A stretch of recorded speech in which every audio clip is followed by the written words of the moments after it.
Hey everyone, welcome to Served.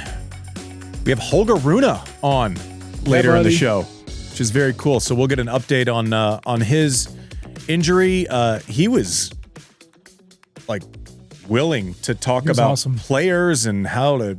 We got into some nerdy stuff, which is like what I love. Also, we have actual results to talk about. The year has started. It's official. I know. I'm excited. I'm always, pro longer off season. Then couldn't be more excited when we have tennis again, though. I got to be honest.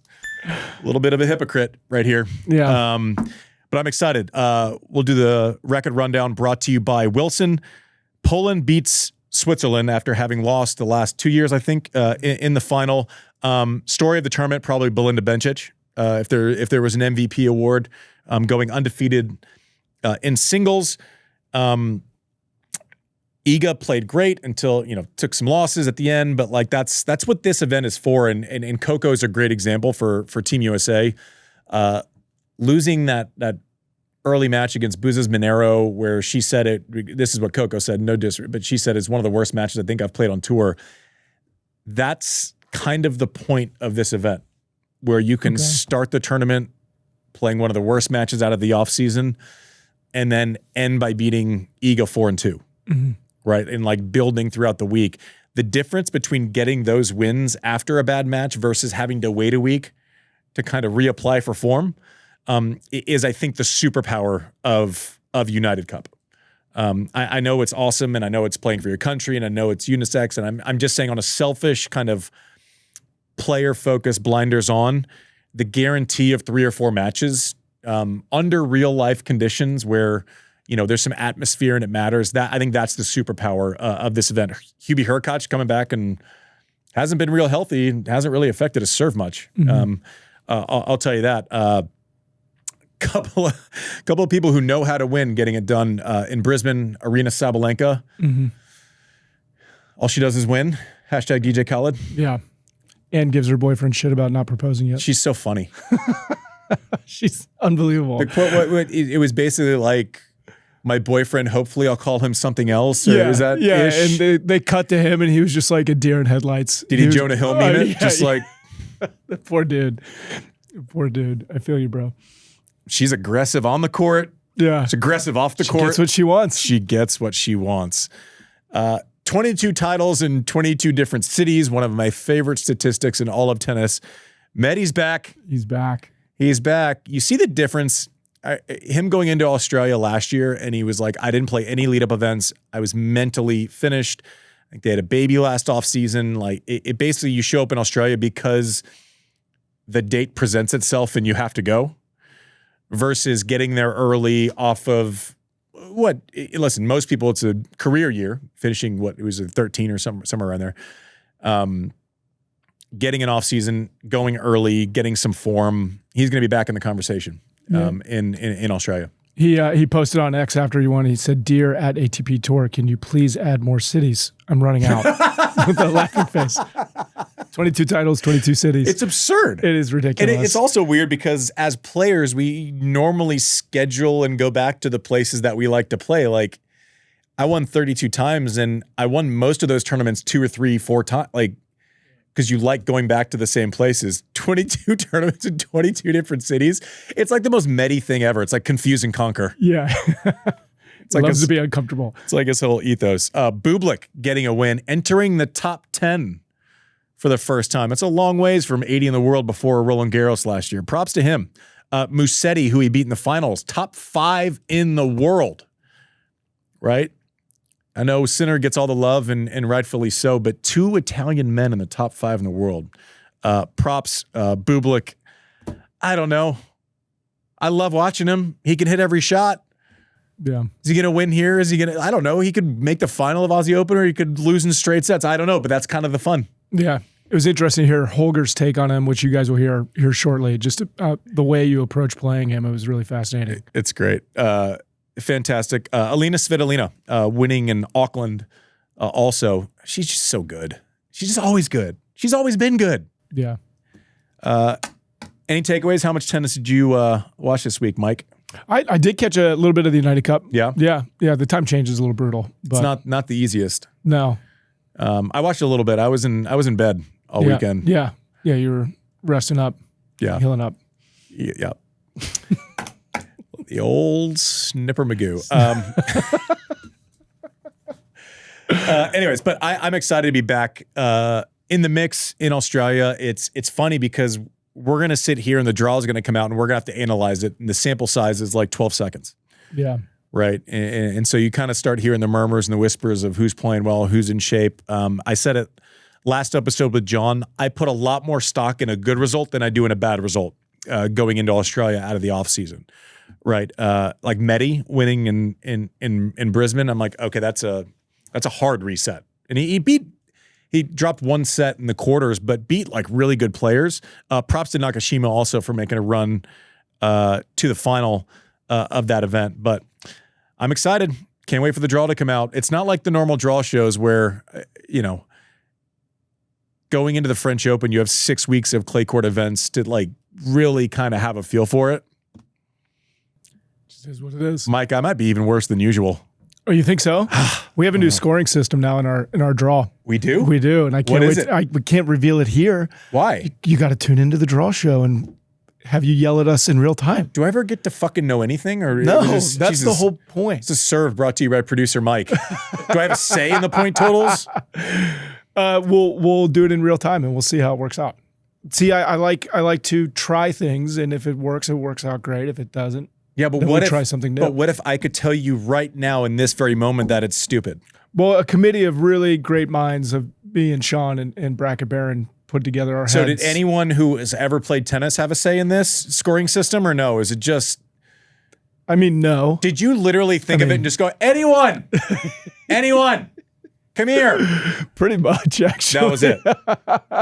Is it weighted? It's a little weighted. You get some. That's better than the last You time. get some awards. You get like a little bit of an award if you have an unseated topless seated. You get. Oh, so you're trying to incentivize crazy takes? No. What we're trying to do is balance out deep runs. Balance out deep runs. I can't wait This is gonna be great. I can't wait for you to yell at us for about it. this. And everyone else is gonna love it. Yeah, I hope it's not. Honestly, I almost want to know just because. Anyways, whatever. All right, I'll tell you on Friday when the show comes up. This is great. Yeah, this is good. So the good news is I always worried about just. I'd like to be even more unprepared for the draw show, right? Yeah. Anyways, that's how we do it. I will see the draw live on air, and then we'll just let it rip tater chip. Apparently, I'll hear about the scoring system. Yeah. Does Wertheim know about it? No, John doesn't know about it yet. We'll be back with Holger Rune on the other side of the show. Hey, everyone. Welcome back to Served. As promised, Holger Rune is joining us. Listen, Holger, we all saw the injury in October. I think where we start, one is welcome to Served. Thank you for coming on. Thank you. We're so happy to have you. And then obviously we all watched and we're obviously sad about the injury that happened in October with your Achilles. What's the update? Where are you at with rehab? Are you okay mentally? Yeah, thanks for having me. First of all, things are going really well, actually. Obviously, really devastated when it happened. We were very unsure, like what was going on, and we got it kind of checked immediately, and it was kind of the worst things that could happen for my Achilles. But anyways, now I'm doing much better. I'm doing a lot of rehab. I'm doing great mentally, honestly. I've been very privileged to have all my team around me and all my family and friends to support me to make life a little bit easier after tour. So things are going well. I haven't had any setbacks yet, which is really nice. So just going straight forward. And you've been posting a lot of these videos, and people are eating them up of you kind of hitting balls. And every time I'm watching one, I'm going, no, don't do that. Don't do that. Just stay off of it. Yeah. But it's an interesting kind of moment in time where you're kind of choosing to really let people in to your recovery process. Yeah, I think, I know that how much the fans means for me and all the people that support me around the world. And I think, during this time, I think, I just have this opinion as more as I can share, of my journey and everything as better it is. And I think there's nothing to hide, it is a tough moment. There is a lot of work to do, and it's not a secret really. So, I try to kind of act normal as I usually do when I play tournaments. And yeah, and actually I've been quite a lot on the tennis court. Now it's started to become a little bit more fun because I'm on two legs now, without crutches and everything. So it's a better moment. So yeah, it's fun. It's more fun now for sure. Obviously I'm an idiot. I'm not a doctor. That's pretty quick. I mean, it's January, whatever it is, and early January, and you're already kind of on two legs. You look kind of stable-ish. Are you ahead of schedule? I don't think there's no like ahead or behind of the schedule, because it really depends on the person, because everybody recovers at their own time. Some can take really long, some can take short. We've obviously looked into everything when the injury happened, like who came back fast, who came back slow, why they came back fast, and why they got the green light, when they could come back. And I've just really been maximizing every single day, putting all my effort on recovery, on doing the right things. And obviously we have a very, very strict guideline that we follow. It's not just by, oh, I think it's fun to be on the tennis court, I'm going to go on the tennis court. It's because I'm allowed to. So I'm following what my surgeon is saying. I'm following what the physios that I'm working with are saying. So, it's very, very detailed. And also the amount that I'm doing my work, and, the days that I'm playing tennis, which is, I'm not moving, but it's still standing and it's still loading the tendon. So we avoid too much other than that. And then the days I'm not playing tennis, we're loading more the tendon. So it's very, very detailed program, but, it kind of it keeps me motivated, because I have a very clear goal. Like every week or every 10 days, we put up, okay, I need to be able to do this in 10 days. So that kind of keeps me a little excited. So this 7 to 10 day kind of renegotiation of the goals, or resetting of the goals, is that something that you do when healthy, or is this kind of a new technique that's been working for you? It's a new technique for sure, but I think when I look back, when I was healthy and playing, I could have done the same thing, honestly, because I think, at least for me, I had a moment of my career where, you just play week by week, you lose in the quarters, you lose in the semis or something like this, which is, it's not bad, but for me, it's not great also. So, it's kind of a confusing, position to be in, because, I'm sure, my ambition is to be the best. So, for me, it wasn't really satisfying. And that's where now I think I have a lot of time to rethink and kind of, understand myself a little bit better. And also for the future to be very, very aware of the goals, because I think in this moment I've had a few rough days, I have to be honest, but the few rough days was when the goal really wasn't clear.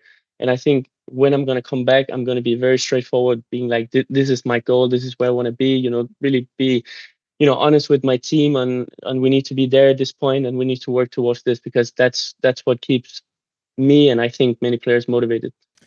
It's funny because as I watch you, I was, when I played, I was very like, I was always like pulling something, and I kind of ticked a certain way. And so I see a lot of those mannerisms with you. But another thing that if I could go back and talk to a younger version of myself, and what you kind of just hit on maybe with kind of resetting the mentality, is I wish that I had like a more macro view when I was going week to week. I was very good at, we know that when you show up to a tournament, you're going to try your best. We never question effort. We never question anything else.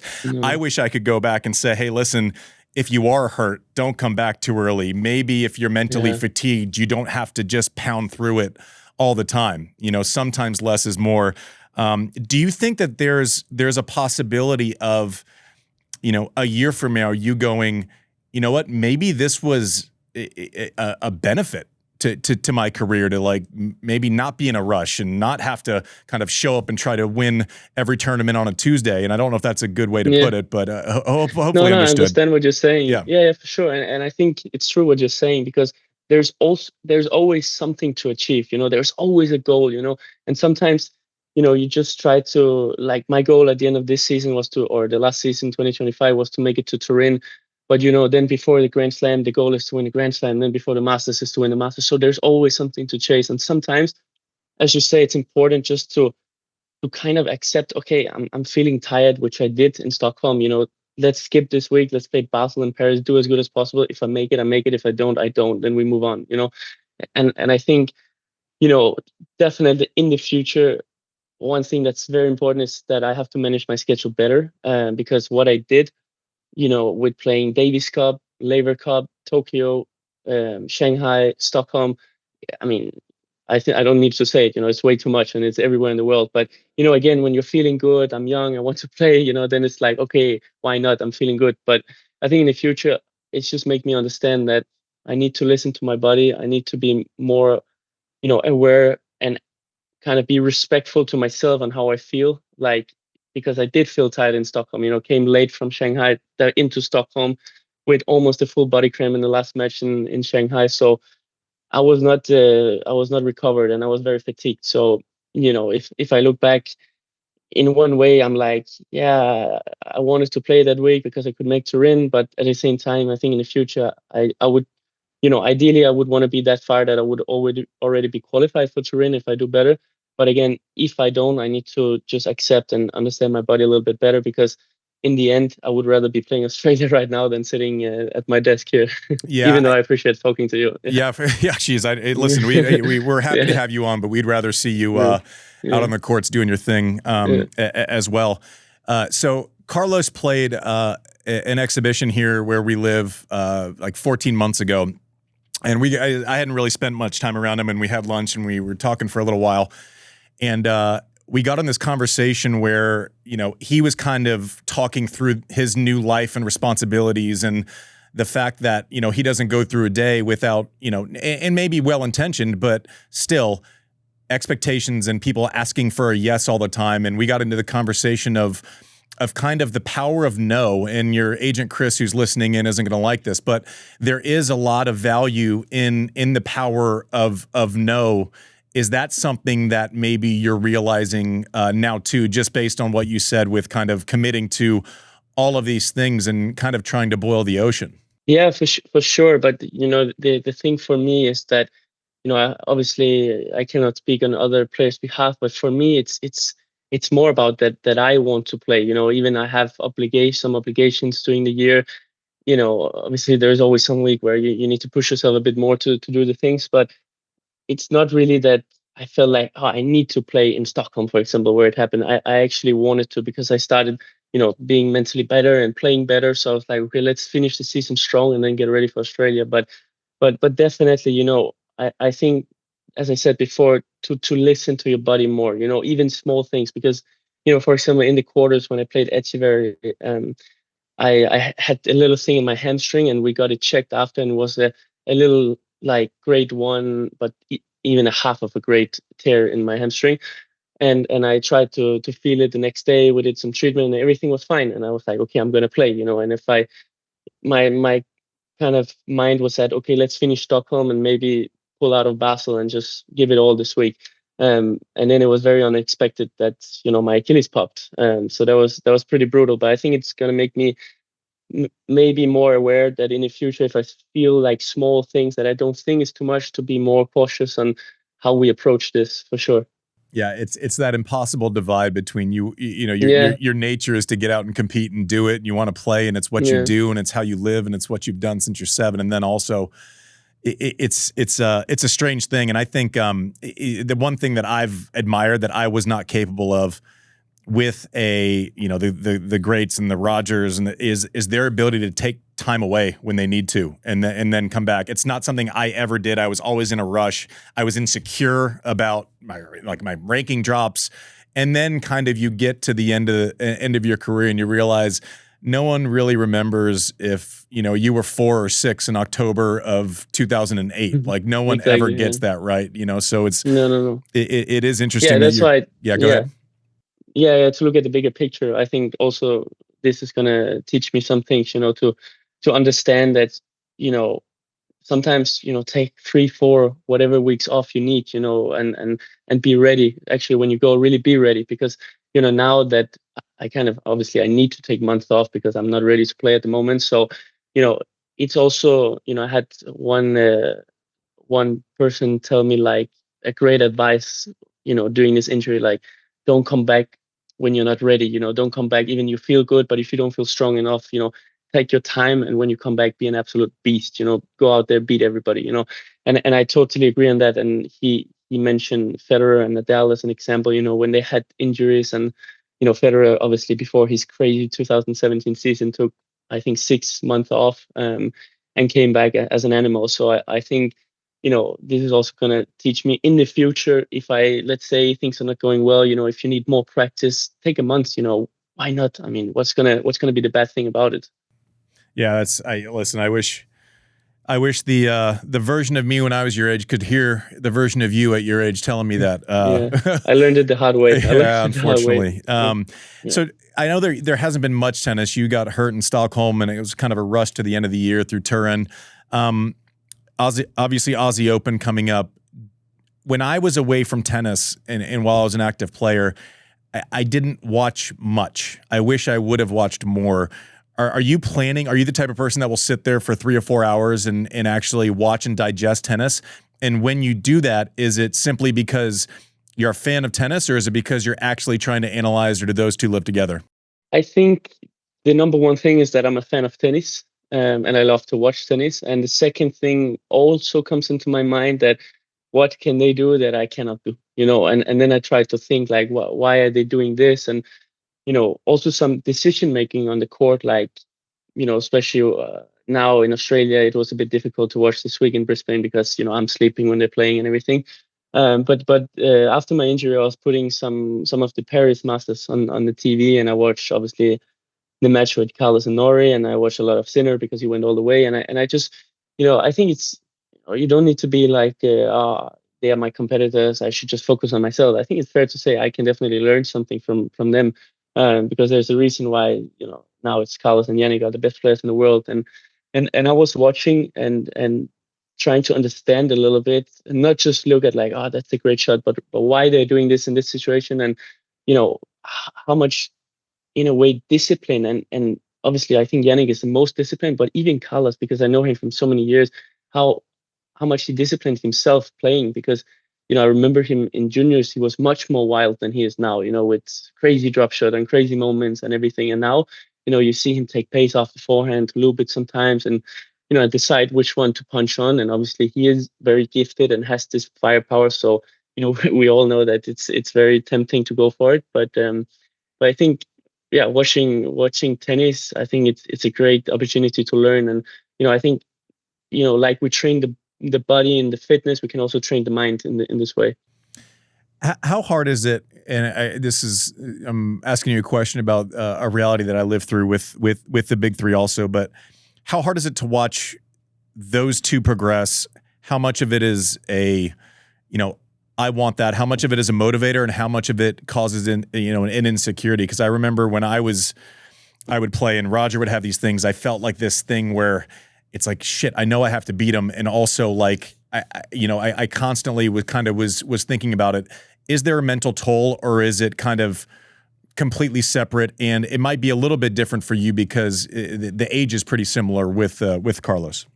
As you say, it's a bit of both. It's both motivating, and it can also be frustrating. But again, I just try to focus on my own path. I think when I'm ready, and when everything it's worked on well enough, that then my time will come. And I think everybody goes in their own pace. Carlos was extremely early when he not just broke through, but started to win Grand Slams. He was 19. Jannik was a bit later. I haven't won a Grand Slam yet, but I was a bit different. I obviously won Paris when I was really young, and then I had a little step back. And I think when I reached my career high, actually, it was possibly the worst moment of my life, actually, with everything. So it was really, a weird moment. Because explain that, Holger, because I'm not sure a lot of people listening would Yeah, understand that.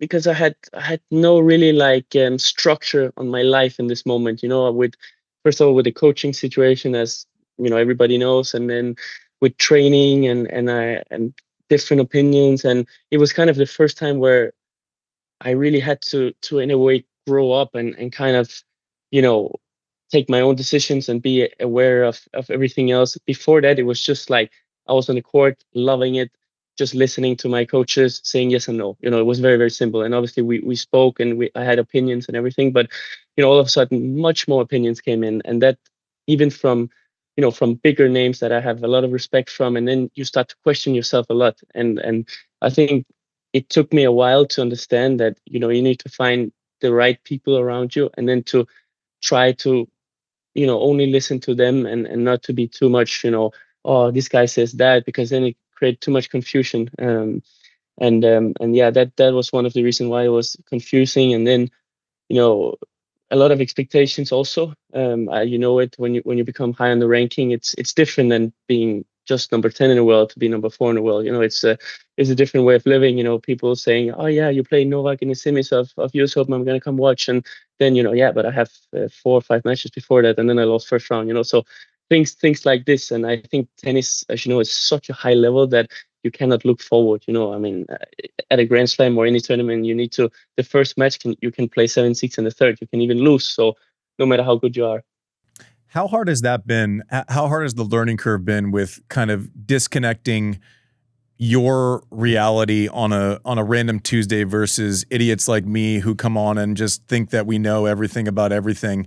How hard has that learning process been to kind of disconnect the process in the day-to-day from kind of macro tennis orbit? If I understand your question right, you mean like the difference of being in a normal day or as a tennis player? No, just I can come on here and I can say, okay, listen, I'm having to cover 100 players at once, right? Of which, if you go out and there's turmoil and I'm reading headlines based on Holger switched coaches or he's a new coach or he's this, that, and the other, how hard is it to disconnect kind of your reality and what you know to be true versus people who cover you? Yeah, it can be difficult because, as you say, the headlines are very straightforward and very brutal sometimes. But, when you're the player and you're in that situation, you know why it happened and how it happened. And sometimes it can be a lot different than how, the newspaper or whatever reads it. And I think, as I said, I respect people having their opinion. I think everybody should be allowed to say what they want. Because I don't think we should all be thinking the same. I think the world would be boring if we did that. So I think it's totally fair that, I have my opinion, you have yours, other players, other coaches have theirs. I think it's totally fair. And especially, as yourself, former players, when they open up and speak, I think I would say that's from outside the persons that I listen the most to, because they've had that experience that I have on the court. Where people who hasn't had that experience, I think it's, you should take it more with a gram of salt, as I would say. Yeah, I think there's also a weird place where, I don't think people would talk much if they didn't see your drive and potential, right? So I think that's almost like a catch-22 also. Yeah, it's yeah. like, there's a reason we're talking about you because you're 20 years old and you're 4 in the world. Like we have to. You've almost forced the conversation sometimes. Yeah, exactly. And as you say, that's a good thing. Rather have people speaking about them, and even bad sometimes, and nobody speaking about you, because it means you do nothing. So I think that's a good thing. Obviously, we all like when we are spoken well to, of course. But it's I think by time you're also going to learn it. No matter how you are, how you behave, how you play, there's going to be the persons and the fans that love you. They're going to be the persons that don't like you. I mean, that's not going to change. So. I think that's again totally fair. Everybody should kind of be fans of who they want to be. So we've talked a bunch about from this moment forward, and with the injury and what the next year of your life kind of may or may not look like.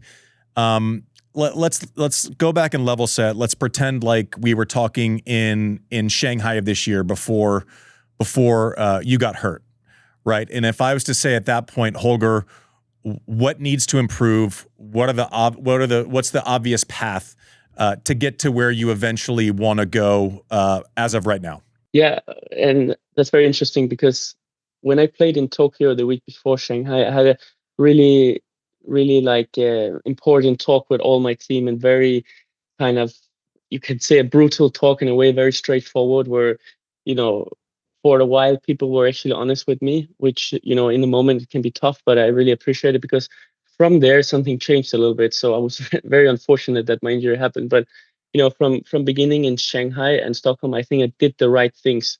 And the thing is just, I need to be better in those matches where, things are not really feeling well, things are a bit rough.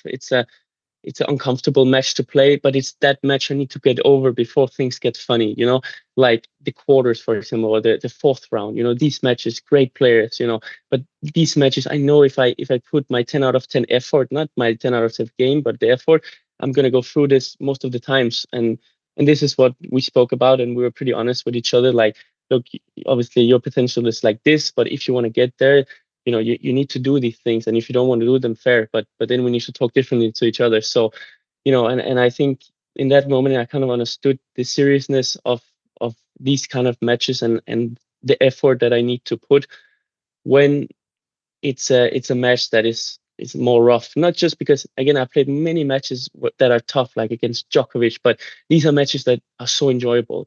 It's more the matches that you don't enjoy that much. That's like a dirty grind, against a crazy good Argentine player or something like this, where, they're playing high in the backhand and you struggle and it's a slow clay court or something.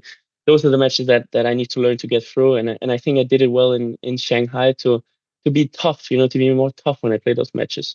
Yeah, it's funny you say that because, like, for my entire career, people always mention any match. It's like a semi, a final, and no one ever remembers when you actually don't feel great and you barely beat someone who's 80 in the world, but it gives you that chance to get to the round of 16 or the quarters. And then all of a sudden something snaps and something clicks in the quarters and you play great and people are like, oh, you played better. You played great that week. It's like, I actually played like shit for the first 3 days of that tournament, but just survived, right? Is that kind of what that conversation was about? That's exactly what I meant. And example was when we had the talk was in Tokyo when I won the 2 first matches. Then I played Brooksby, who was a great player, very tricky player, and I can be honest, I kind of, I didn't put an effort. I tried, but it was not a full effort. And credit to him also for making it difficult for me. I don't want to take anything away from that, but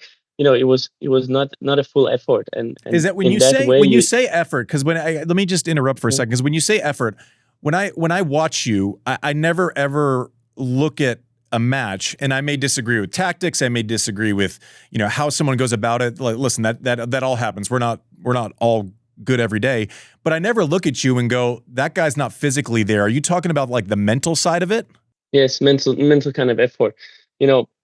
Because for example that match, then I play, then I change tactic every 3 or 4 games, then I try to play extremely aggressive. Then I'm playing aggressive. I'm looking at my team. I'm like, but I'm trying to do some things. But if I really tell myself I need to win this match, I would most of the time find a way to win. It's just because sometimes you think things are rough. Oh, it's tough to move, or you feel the leg a little bit more, or something like this. And that's those matches where you just gotta dig deep and forget a little bit how you feel, and I think in those last tournaments before my injury, my team was also really accurate and good to keep me accountable on my effort.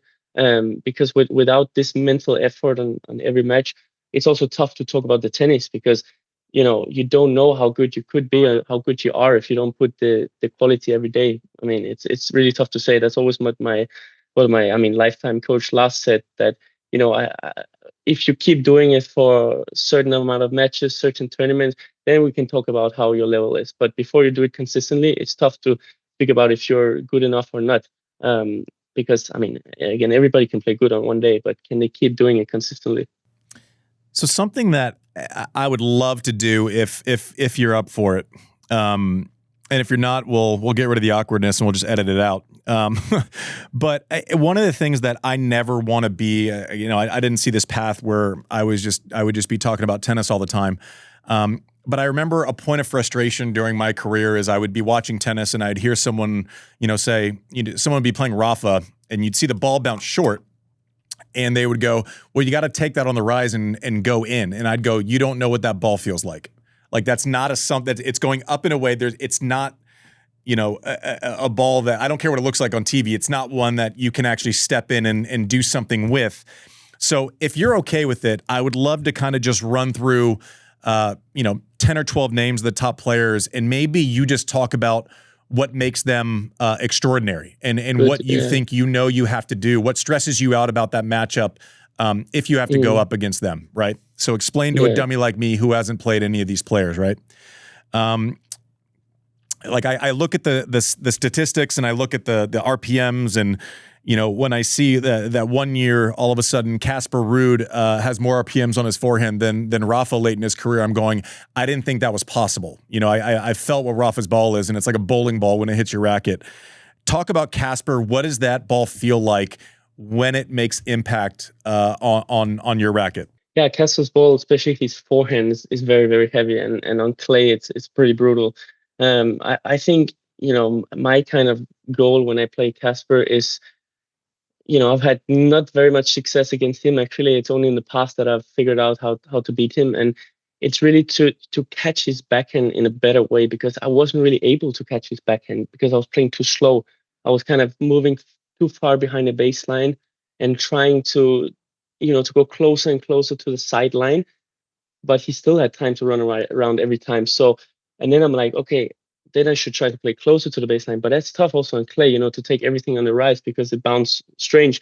So when I played him in Barcelona this year, where I had the most success, I just told myself really, really basic, like hit the ball as hard as possible, but to a huge target on the backhand side. And then whenever I have the chance, I move him to the side outside the single lines on the forehand, and then I go again, big shot, but big target. Like it can even be in the service, but just hit as hard as possible, And I did that, and obviously, I'm never going to be a player that never, do variations. So of course, I'm going to do the drop shot sometimes, but that's not really what I thought about. So that's kind of how I managed to beat him those few times. But again, when he gets to control with his forehand, it's not fun to be on the other side at all, because you have to run so much. It's incredible. And give our listeners just a little, because I'm always obsessed with margins in tennis, right?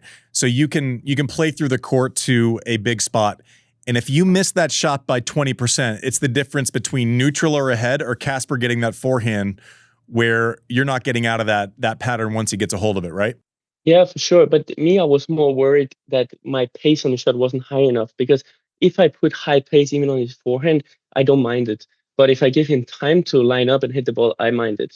So it was really obviously try to catch a backhand. But if I missed, a little inch or here, as long as I had the, intention on the shot and the quality, it was fine. But it was more when, my footwork wasn't right and I didn't, manage to time it the right way and give him too much time. Then it's really, really tricky. And obviously he tries with all his power to move you back with a high top spin to make it tough for you to play fast. But I think, that was like, also I had a day before I played him to practice, and I just hit like 300 forehand and backhands as hard as I could to the backhand side. So it was that was my tactic.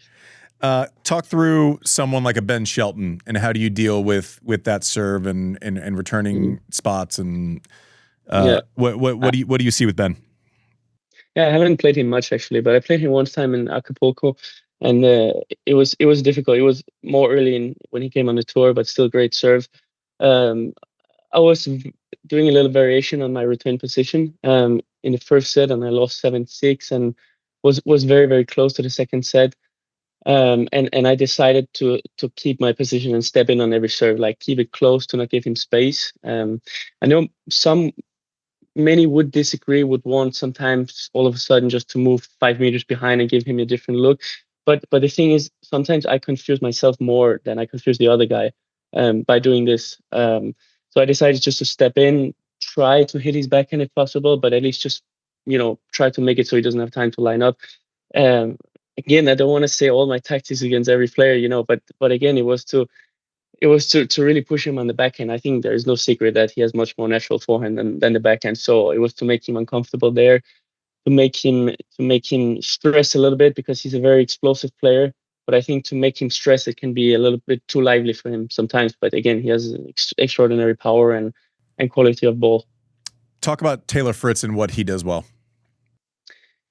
Taylor, I always had a tough time playing him also, because Taylor, what we also saw in the statistic, that he never leaves the baseline.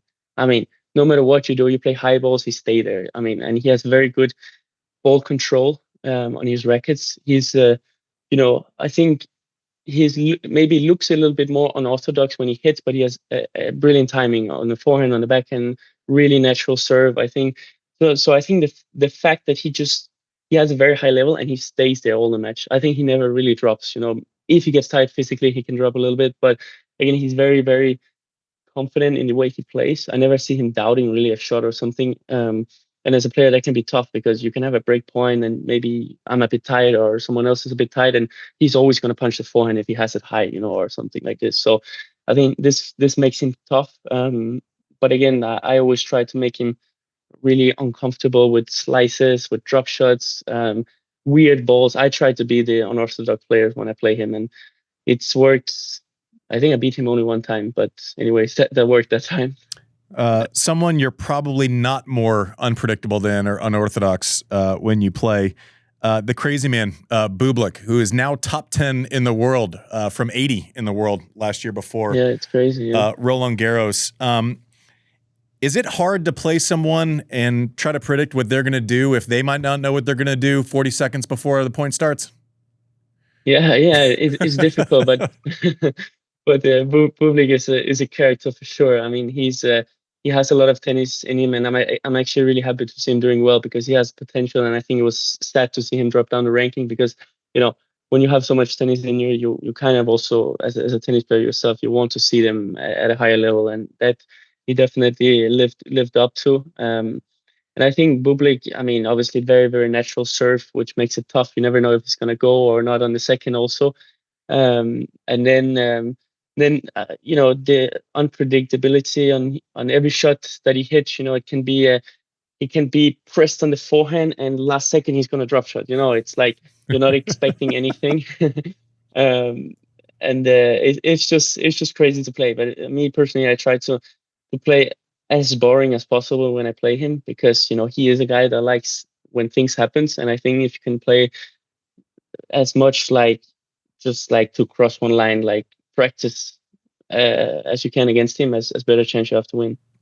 So someone that I'm a massive fan of because I like looking at a player and going, you know what, I don't know that this person's leaving any stone unturned. I think they're getting the absolute so much value out of it every day. Talk about Alex de Minaur and the way that he goes about and the problems that he presents.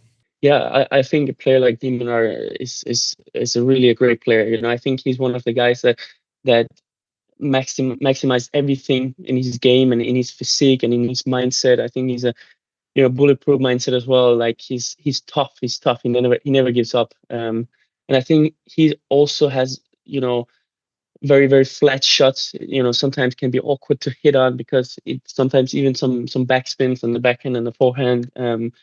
But really tricky player to play and very physical. I would say if you're not in shape, no chance to beat him, because he's even though you try to overpower him, he actually likes that pace. And it's funny when I played him and beat him 2024 in Paris, before the match, and in the warm-up, my back got totally stuck, like a spasm or something. So I was like this, and I was like, oh my God, what I'm going to do? So I got some treatment before the match, but I was like, okay, I'm going to go in there anyways. And I could not really serve full.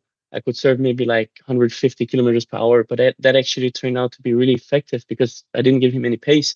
I was just kind of placing the serve to open up the court a little bit. And I won the first set and I got warmer. I started feeling better and I served bigger and I lost the second set. and then the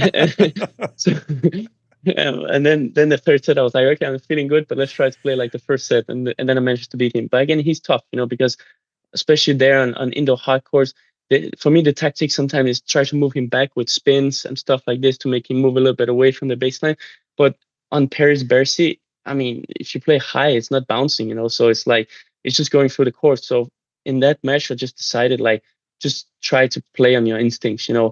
If it's high second serve return, I remember on the break point at 5-all, I have it high on the forehand, go for the winner. And I made it, and then I served it out. So there was more about just trusting your gut feeling. So someone who I've been really impressed with, because 3 years ago, or even 2 years ago, you would have looked at this player and said, okay, on one surface, super dangerous, and then on faster surfaces, not really part of the conversation. But the improvement in Lorenzo Musetti on all surfaces, right? Not just showing up for 3 or 4 months during the clay and making everyone's life miserable. Now at 5 in the world this week. A lot of gains for Musetti. What does he do that bothers planet Earth? Yeah, I think he's physically very, very good now. He's has a great endurance. So when he plays the long matches, he's not dying, or anything. And I played him in French Open a little less physically good that I could be. And I think what he does well, that he's an all-around player. He's very, very good in defense. I would say one of the best players in the defense in the world. Great hand skills to kind of slice it back, and the lobs he does incredible, which can be really annoying sometimes. But great forehand also, angles really well. Improved the serve a little bit, but again, not the biggest serve out there, but kind of puts it up so he can control with his forehand and create his game that way. And yeah, I mean, I think the tough players to beat. I beat him on grass, and I don't remember where else I played him, but he's a great player on all courts. He made semis of Wimbledon, and I think when I play him, I try to make him again uncomfortable and taking a little bit time out of him, trying to rush him a little bit, make him more stressful on his swings. Sometimes he can have, bigger swings, and if you play fast and, try to pressure him that way, I think can be effective. And then obviously when he's out there slicing, sneak into the net sometimes and finish it off can be an effective move also.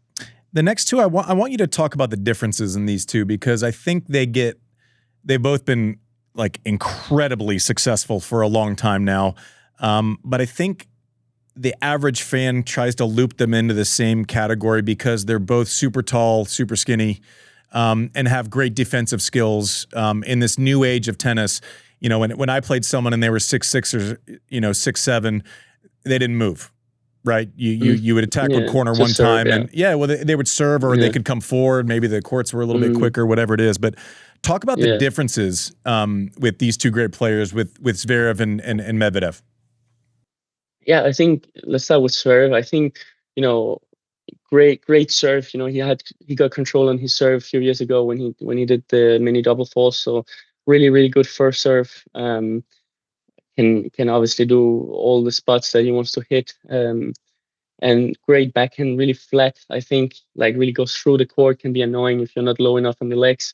And forehand, he plays it well. He plays it really well. I think it's definitely not the most natural shot for him. We can all see, but he honestly did well. I think a match that I saw which was really interesting to watch from this side of the court was against de Minaur in Laver Cup, when de Minaur beat him. And I think, de Minaur's tactic was very, very clear to see, but it was super effective.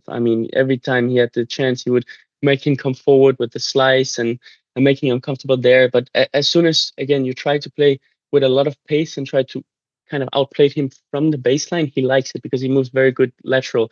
He struggled a bit more forward and backwards and stuff. But again, I think he has had an incredible career, coming up really young as well. And he's tough, he moves well.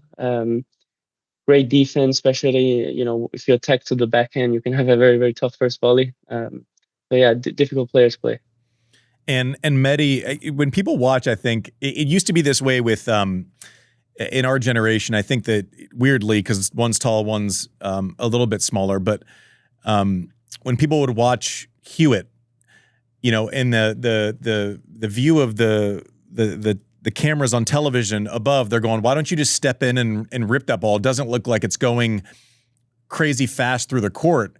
And I'm going, yeah, it's going sideways and it doesn't get above your knees, right? It seems like he is the master at kind of controlling that low ball flight and almost daring you to be aggressive.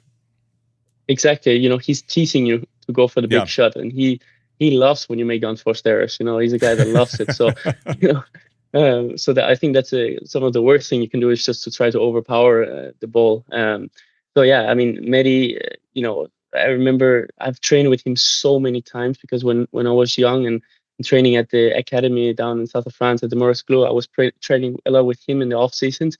So I kind of got really used to his game, and he also got really used to my game. But I think it was nice for me to train with him because he was so solid, and I also learned a lot from him. His work ethic is incredible also.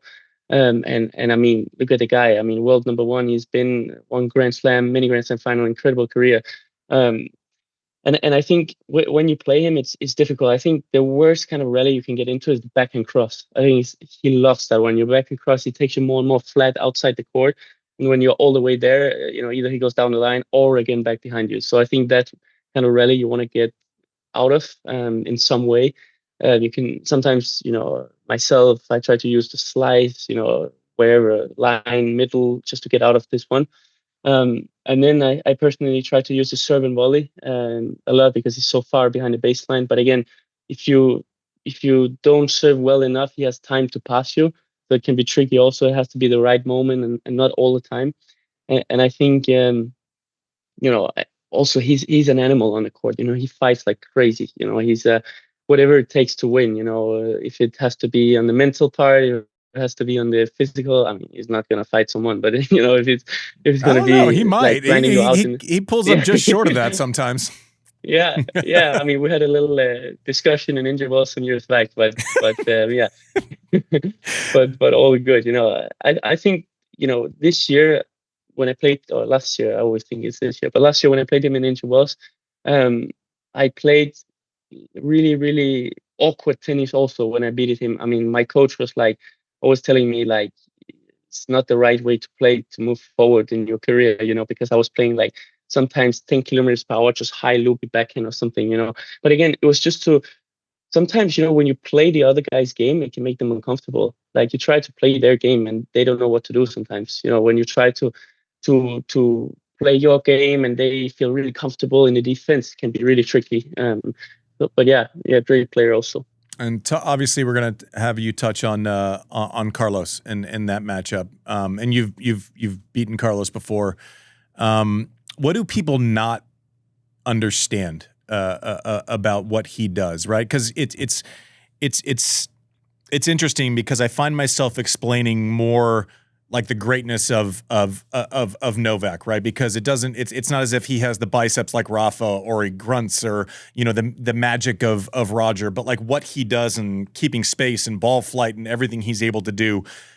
What Carlos it does jumps off the television screen, right? People who don't know tennis it's fun to watch him. Yeah, it's amazing. Yeah. What does he do well that people don't fully realize because of kind of all the circus that he kind of plays around him sometimes? Yeah. I mean, I should say he makes incredible shots here and there, but this is not always. It's not what wins him the matches. I think what wins him the matches is for sure his tennis, but he has an amazing attitude on the court. I think his attitude, his energy. You feel it. You feel the vamos. You feel all of this, and he's. For me, I kind of know that he's been disciplined and taught to behave like this because when I was a junior he was sometimes all over the place and I think many juniors were. I was also sometimes, and so it's totally normal, but his attitude is very intimidating in a good way, in a respectful way. He's very always on. You can see in his eyes he's there. He's very consistent in that, and I think if we look more into his game, probably a shot that not many people think about is great is his serve. His serve is really good, because it has so much rotation on it. So you're like always, the forehand or the drop shot is incredible, or his running passing shot, whatever.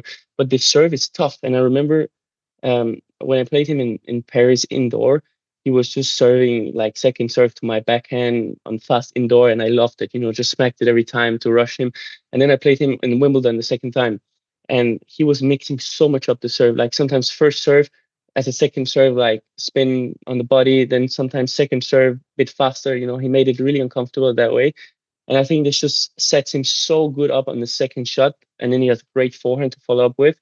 And you don't know, you kind of know, okay, now he's lining for the forehand, but you don't know if he's coming to drop shot or slice forehand or a winner, So you're like, you're thinking a little bit, what should I do? Should I stay in? Should I move a bit back? Obviously, when I had two legs, I was quite fast, so I could reach a lot of his drop shots. I don't mean to laugh, but that's heartbreaking.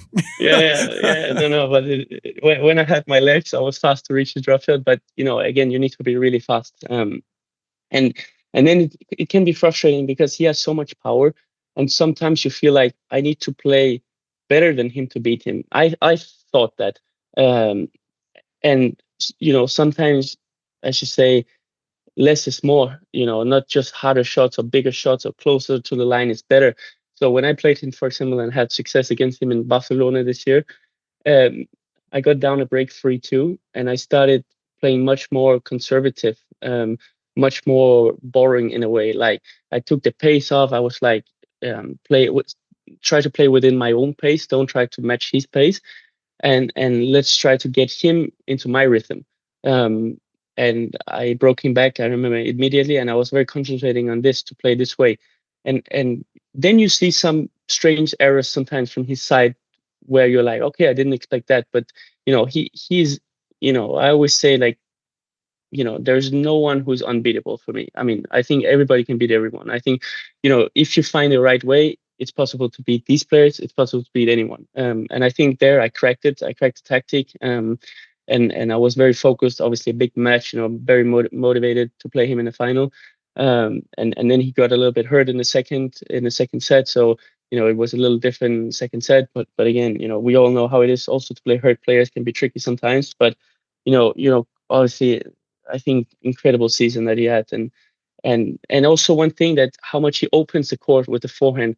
Because then he puts your angle there and you're outside the court, and then he doesn't just go line, he plays drop shots. So you have to run like 15 meters to the drop shot. So I think he's very smart in that way. Yeah, and we'll get to Sinner, but as you're kind of talking through that, it's interesting against the guys that are the best in the world. When you're on the run, it's not just making the shot, right? Because then it's just a slower death, right? But like against a Sinner who's in the middle of the court, like, or you have a second serve return, you have to stick it to make it count. Otherwise, once they get inside, you're going to have to take a massive risk to get out of it. But talk about Sinner from where I sit. I watch him and I go, oh, it's like it's like Novak, except the offense defense, the percentages are flipped, right? Novak was happy with you trying to go through him, whereas Sinner wants to get on the front foot 60 or 65% of the time, but he just seems so disciplined with how he goes about his matches. Yeah, and that's also one thing that I kind of learned a little bit from these two players, especially because, again, I think tennis, the game has changed a little bit. It always changed from generation to generation. But I think these two, they just always commit. They always commit on the shots. Like there's a short ball, they never doubt. Where other players, I think it's very clear to see also on TV. Then there's a forehand that you have the chance to punch. They go a little under it and they roll it. Where these two, they always go full, but to big targets and everything. But they're really, really aggressive players.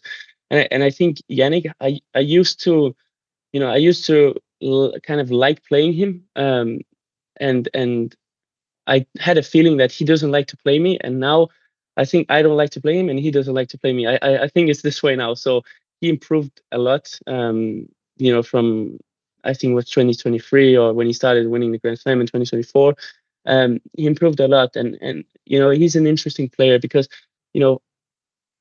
for me it was like he was doing little similar results to me before he broke really through in the Grand Slam. Like did really well, was an amazing player still, making finals of thousands and stuff like this, but was just missing the little touch of becoming the best.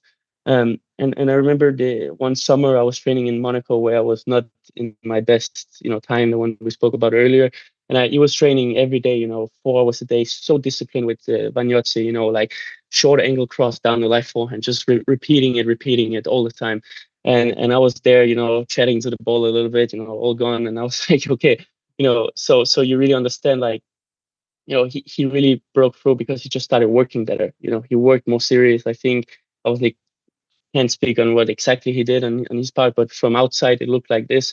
And again, it's not that his game changed so much. He's just better at everything he's doing. He serves better, he returns better, he has his forehand better, he has his backhand better. But it's not like he learned something new from me. Even the volleys, he had it's not his best shot, but he had a decent volley. He still has a decent volley. He just got better in everything. And I think, when I played him in Australia last year, I realized like how much this, again, always stepping in when there's a chance, like never holding back. He rather miss a few shots by stepping in than waiting for the ball to drop and play with you. I played him in fourth round, and I played this guy Shang, and then I played Kismanovic and Berrettini to come up to center. And the biggest difference that I felt was the guy was always stepping in, always taking the charge when he could. You all, this generation seems way more open, right? Like I remember Carlos after Indian Wells, he loses to Draper and he's coming. He's like, I'm just not feeling my game. I'm like, we used to lie a lot more than this generation. Like we would just lie to you guys are so open. And Jannik talking about like he walked into the US Open press conference after losing to Carlos after having had the season he's had. And he goes, I need to change a lot of things. And I'm going, shit, man, these guys are like really honest. I would have been stubborn to, that's probably what was wrong with me. Yeah. Right. But like you all seem so open and honest with where you're at any given moment in your careers. Yeah. Why? Yeah, no, but I understand everybody's feeling. I think I would want to be more open also than I am. I'm trying to, even though I'm always curious for advice, but I think what those two are doing so well is that they are so open, because it makes them, it makes them have a chance to always keep improving, like, I think also Jannik changed his serve after US Open. And I was like, why? I mean, the guy made, every Grand Slam final and could have won 3 out of 4. Yeah. So I'm like, why would you change your serve? And that's where I come into mind. I think Carlos also changed his serve a little bit now. He actually rounded it out. And he had an amazing serving statistic last year. So you're like, you should just keep doing the right thing. But I think this is the key. I think this is what's great. You're always curious to do better, because if you just stay the same, someone else is going to overtake you. So you always have to find new things. And that's also what I talk to my coaches about. We're making some changes, not that it's the most important thing, but changing some technical stuff now that I have the time on the court, on the shot. And I think this can benefit you, because, when you step out there, you have something that you concentrate on. You don't concentrate, I need to win this point or something. Maybe you're more focused on some detail that can make you more focused or calm in your service game, for example.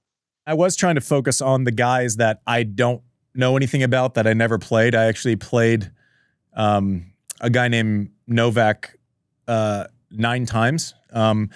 I don't think that I ever played him when he was in his full prime.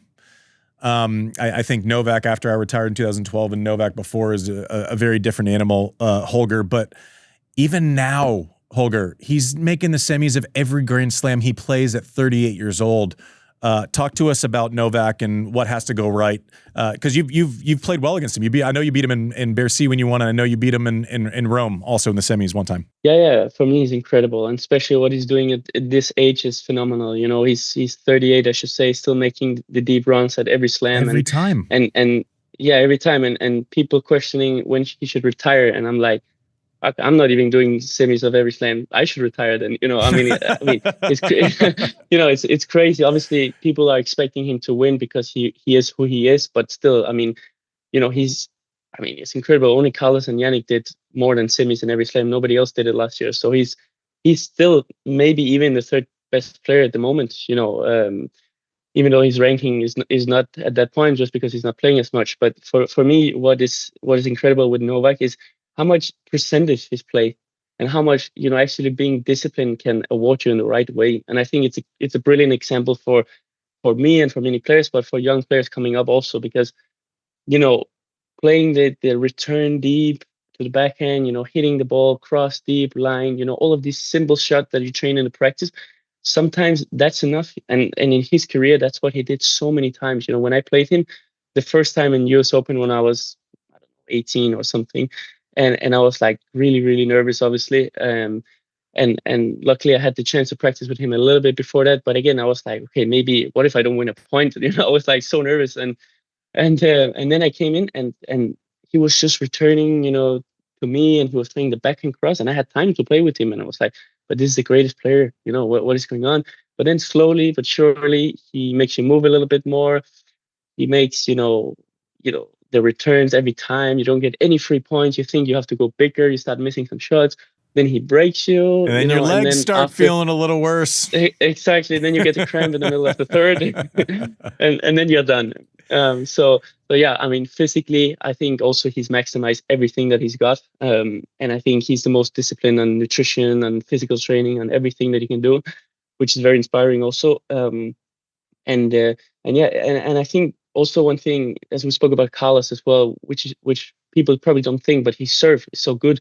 You know, his serve is not the fastest. His serve, by the way, when you compare it to 15 years ago, he was an average server. It wasn't a great part of his game.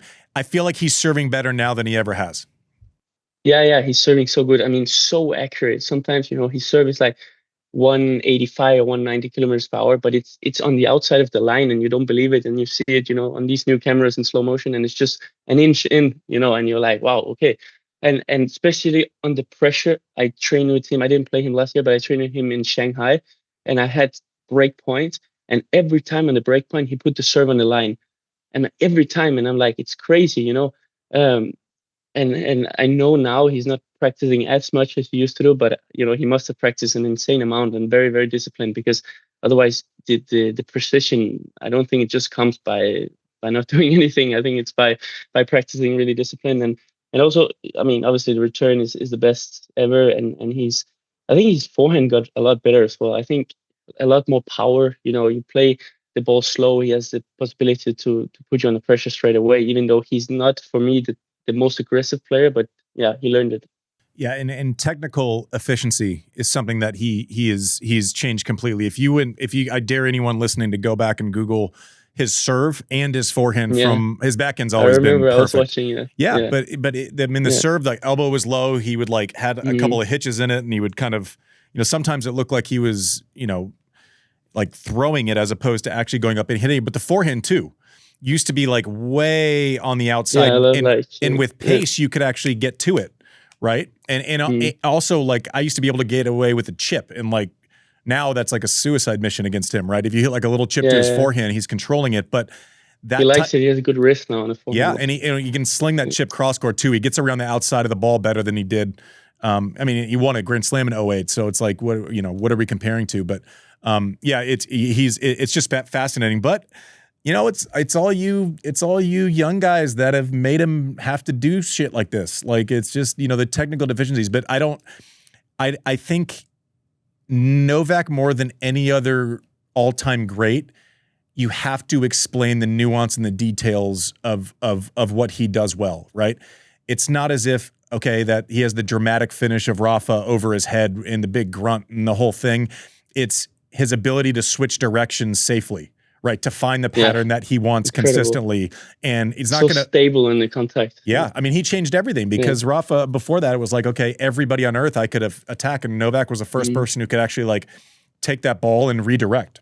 Yeah. Right. And his superpower is keeping space between two players, right? So if you're going to attack him, it's from a position that's a foot deeper than against most players. That's true. And that matters over time. You keep the length on the shot, unbelievable. Yeah, and maybe it doesn't affect it on one shot, but at scale, his ability is to point out your weaknesses over the course of 3 hours, right? Not in the first 10 seconds of a match. But well, Holger, we've probably kept you too long already. I'm so happy that you shared your time with us. You shared your insights.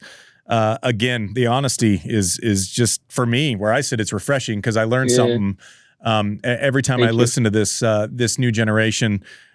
Please feel free to come on anytime, even if it's to tell me what I'm missing. We wish you all the best in your recovery. Thanks so much. I know I can say confidently that we all know and hope that your best days are ahead of you for many, many years, and this is just a blip in the road. But thank you so much for coming on Served and for sharing with us. And don't be a stranger. You're welcome on anytime. You have a long road ahead of you. If you're ever bored, come on. Thank you. Appreciate it, guys. Thank you, Holger. See you. And we will be back after the break. That was fun. It was great. That was fun. All right, welcome back to Served. That was fun. He's awesome. With Holger. Like, that was great. Yeah, I thought the stuff about being open was so cool. Yeah, I'm harping on it, and I think it's my thing for this year and this show, and you kind of try to figure out, I think we do a lot of things well on this show. And also it's like, I think we need to build a very significant bridge to the current players, right? I love that he came on and he's talking about guys that, like, I know from watching, but feeling it and watching it are very different. Like, the more first person feedback we can get from people who are living against the current generation of players is I don't know. Do you enjoy? Maybe I'm just hung up on it because, I can talk about Novak and I've felt the way he plays, right? And with this, I can see it, but I've never felt it. Am I overreacting to that, or is that like it's fun to listen to? No, I think it's super fascinating. Yeah. And to think that he's only 22, going to be 23 in April. He's played so much tennis. He's such like a tennis fan. But even to hear him talk about, like, playing somebody's game against them and they don't know how to react to it. And even the way he's analyzing his own ability to, like, think too much in a match but give effort, and it just, all of it was a well-rounded conversation to understand the complexity that goes into, like, each match. It's some of these guys. It's fun to kind of put a conversation to having watched someone for a while, because, I think one of the bigger criticisms is, and he mentioned it in the interview, was like going in and out of certain styles, but he does it very quickly, right? It's 3 minutes this way, and if it doesn't work, I switch to this one, and then I switch to this one, and then I switch to this one. At some point, like, I want to look at I'm like, dude, you're built like a linebacker.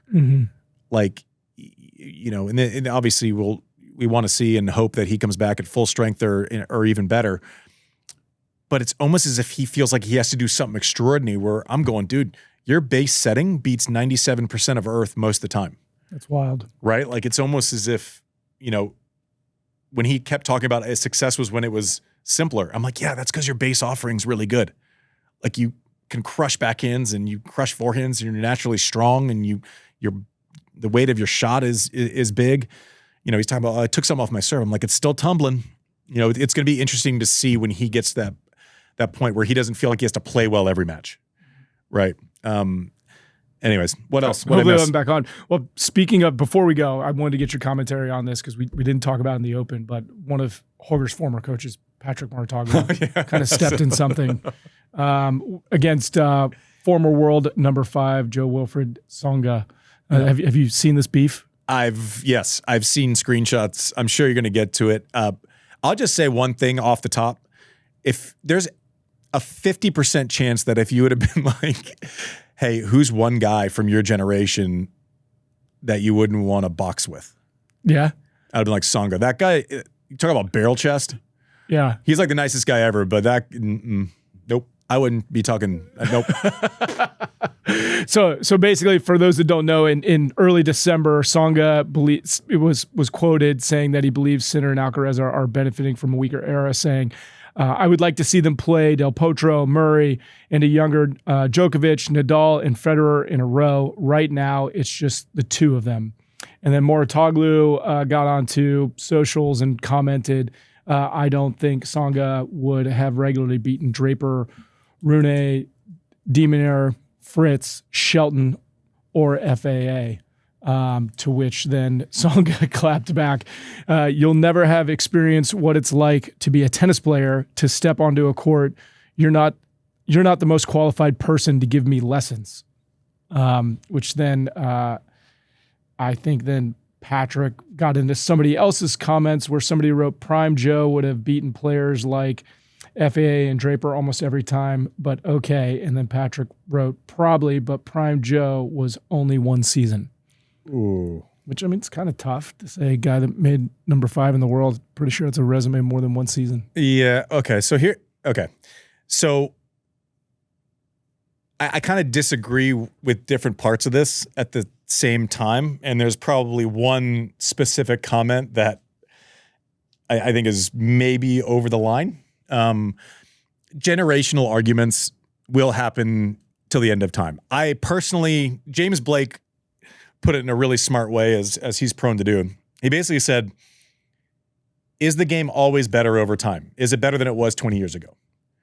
I think those of us who aren't kind of stuck would say, yes, everything probably gets better over time. That doesn't diminish anyone or anything from from 20 years ago, but you watch like the French Open final last year, and then you play it back to 30 years ago, it just looks different, right? I think Joe's point, I like that generation swallowed up a lot of really great players, right? I think Murray was, if he's one of the best of all time, right? He won 3 majors, but I think he's one of the best of all time consistently. Del Potro is in that comment. Like had it not been for injuries, yes, it was a rough generation with the big 3. Joe, I don't know that he likes to be in these public fights, and I think Patrick doesn't mind them at all. The one takeaway I had where my mind kind of started racing, and I think, I don't know that I would ever say I could beat this guy every time. Like I don't. That's probably wrong to say if you're Joe, and I really like Joe. And then Patrick saying you wouldn't have beaten it, but Patrick saying prime was 1 year. So let's walk that out. Joe, I think, made semis of slams in like 5 different years. Was top 10, won Master Series events separated by, I think he won one in 2008. I lost to him in Bercy, and then I think he won one like 6 or 7 years later. So the spacing between those is pretty significant. 5 in the world, Grand Slam finalist, has played a ton of big matches, beaten all of the big 3. As a coach, I think it's dangerous to discredit a career like that flippantly. I can't imagine being 80 in the world going onto the court with a coach who had just discarded someone flippantly, saying that they only had one, essentially saying they had one good year. Mm-hmm. That's a tough one when you have a place where you're kind of building players up. Look, the conversation we just had with Holger. Is he discrediting every year that Holger, who he was working with, is he discrediting all of those years? Because there has to be some consistency. I mean, that's what he it was would 4 in the sound like. world, and then he wasn't. Are we discrediting all of those other years if you have to win a Twitter fight? Yeah. That's a tough one. That's a slippery slope. And I think I don't know that it plays well with players. Joe saying you've never been, that's fine. I don't personally believe that. Like I do a show with John Wertheim. He's never played pro tennis. I think he has a lot of great opinions and provides a lot of great context. And where we see it from is very different. I think there's a lot of space for that. And there's no chance John would sit here and be dismissive about anyone who is ranked 5 in the world or had the career that Jo-Wilfried Tsonga had.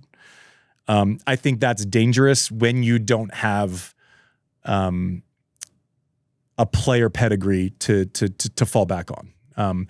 I frankly think I can say things that are more critical. 1, I'll raise my hand and say it about myself, and 2, I know what it feels like.